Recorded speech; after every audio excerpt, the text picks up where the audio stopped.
My enemies are many. My equals are none. In the shade of olive trees, they said Italy could never be conquered. In the land of pharaohs and kings, they said Egypt could never be humbled. In the realm of forest and snow, they said Russia could never be tamed. Now they say nothing. They fear me, like a force of nature, a dealer in thunder and death. I say, I am Napoleon. I am Emperor. This famous quote was not said by Napoleon, but by his character in the Total War game. But since it's so epic, we had to put it in the video. Napoleon, the last romantic conqueror of Europe, was a man of great stature, not thanks to his height. He was a divisive, flamboyant, and revolutionary man for his time. He managed to take a group of peasants in a country as divided as post-revolutionary France and defeat all his opponents against all odds, most of the European aristocracy and sometimes the French as well. But the story of Napoleon's life is not so mysterious because he is one of the most famous people in human history, a person so important and central in his time that it was fashionable to be in a beef with him. Countless places around the world are named after Napoleon. Many songs and movies about his exploits, an immortal character named Napoleon Dynamite, and even a species of parakeets. Yes, it's a type of bird. And so, in today's video, we will talk about the unknown side of Napoleon. Before we start, you are invited to like and subscribe to the channel if you are interested in more mysterious content from our history. First, you need to understand who Napoleon was. Born on the island of Corsica on August 15, 1769, Napoleon was the second of 8 children in the Bonaparte family. His parents, Carlo Bonaparte and Letizia Ramolino, were minor Corsican nobles of Italian descent.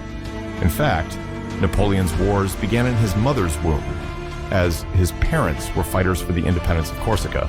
Spoiler, to this day it is not independent, and also gained recognition and power in the local political arena.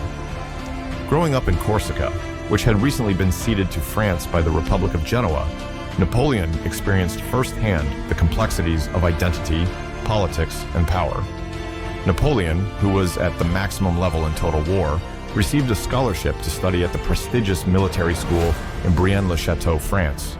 At the age of 9, Napoleon was the target of bullying due to being a Corsican in the territory of France.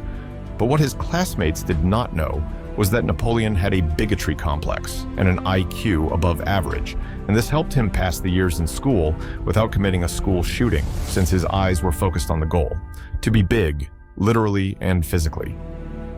An interesting fact about the academy: Napoleon did not study at a prestigious institution like Hogwarts, but at a public military school that is without a budget, so the studies mainly consisted of normal education for members of the nobility.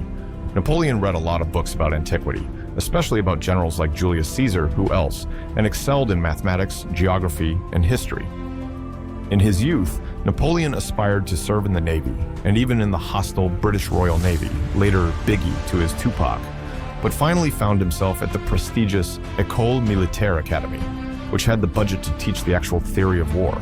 From here, he set foot on the well-known and recognized peak throughout the history books.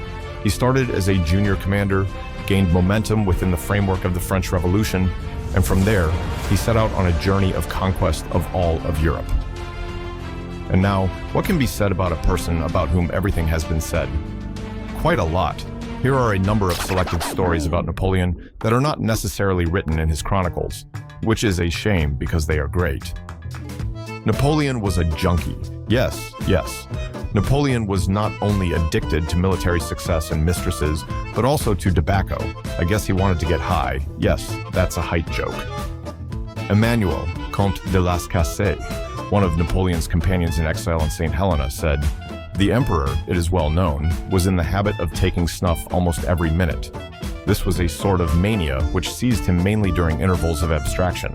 Imagine the following scenario. You share a cell with the President of the United States, the most powerful person of your time, and find out that he is addicted to drugs and escort girls, in what world could this happen, eh?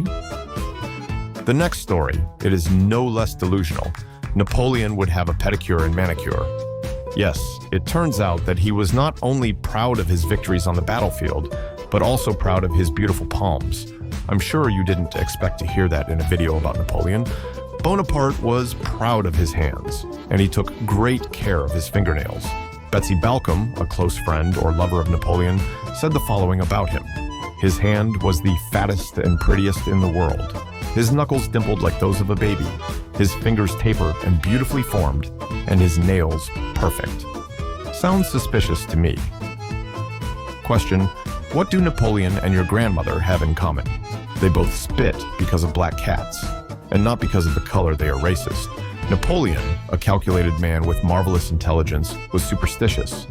A Corsican through and through, Napoleon believed in omens, demons, and the concept of luck. He disliked Fridays and the number 13. He considered December 2nd, the day of his coronation in 1804, and of his victory at the Battle of Austerlitz in 1805, one of his lucky days.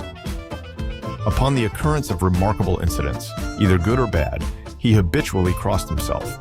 And of course, it's only a matter of time until they find out that he also had lucky underwear. Too bad he didn't listen to the voices in his head that begged him not to invade Russia. Another story is, Napoleon didn't have a heart. Okay, we just wanted to grab your attention with some cheap clickbait, but Napoleon had a weird problem. He could never feel his heart beating, and unlike World of Warcraft players who live in a basement and eat Doritos all day, it's not due to lack of physical activity. A very remarkable peculiarity is that the emperor never felt his heart beat, Constant, Napoleon's servant, wrote. He has often said so both to Mr. Corvisar, Napoleon's doctor, and to me, and more than once he had us pass our hands over his breast so that we could make a trial of this singular exception. We never felt any pulsation. Maybe Napoleon didn't feel the warmth of his heart, but I never felt the warmth of my mother's heart. And we will continue. One of the luxuries of being a king or a politician is long showers at the expense of the taxpayer, and Napoleon, like an average 15-year-old boy, was very fond of long showers. How much? A diplomat from his time wrote the following about him. His partiality for the bath he mistook for a necessity. He would usually remain in the bath 2 hours, during which time I used to read to him extracts from the journals and pamphlets of the day, for he was anxious to hear and know all that was going on. While in the bath, he was continually turning on the warm water to raise the temperature, so that I was sometimes enveloped in such a dense vapor that I could not see to read, and was obliged to open the door. There is evidence that Napoleon would make his guests wait until he finished playing with his rubber ducks in the shower. We made that last part up, but we like to imagine it's true. Do you like cosplay? It turns out that Napoleon too, but while you dress up as furries and anime characters, Napoleon dressed up as Santa Claus. And no, a beer belly and a neglected beard does not count as a Santa costume. In 1809, during his campaign in Austria, Napoleon encountered a group of children celebrating St. Nicholas Day. Delighted by their festive spirit, he joined in their celebrations, distributing candies and small gifts to the children. And in conclusion, we must do justice to Napoleon. Napoleon was not a dwarf. Contrary to popular belief, Napoleon was not exceptionally short for his time. While he is often depicted as being very short, he was actually slightly above average height for a Frenchman of the late 18th and early 19th centuries. Napoleon was about 5 feet 6 inches, approximately 1.68 meters tall, which was an average height for men of that era. Many reasons are responsible for this reputation, but mainly propaganda and fake news of Napoleon's opponents who wanted to diminish him through false journalism, and the fact that his bodyguards were gorillas. So, short kings, the next time you make fun of Napoleon because he is shorter than you should know that Napoleon was of average height for his time, and rumors suggest that the extra inches went elsewhere. The legends about Napoleon do not stop even after his death, but one thing is indisputable. Napoleon influenced history in a unique and special way, and to this day, we feel the results of his conquests. We hope you liked the video, and we invite you to join us on an adventure in which we discover time and time again the not-so-well-known things about history.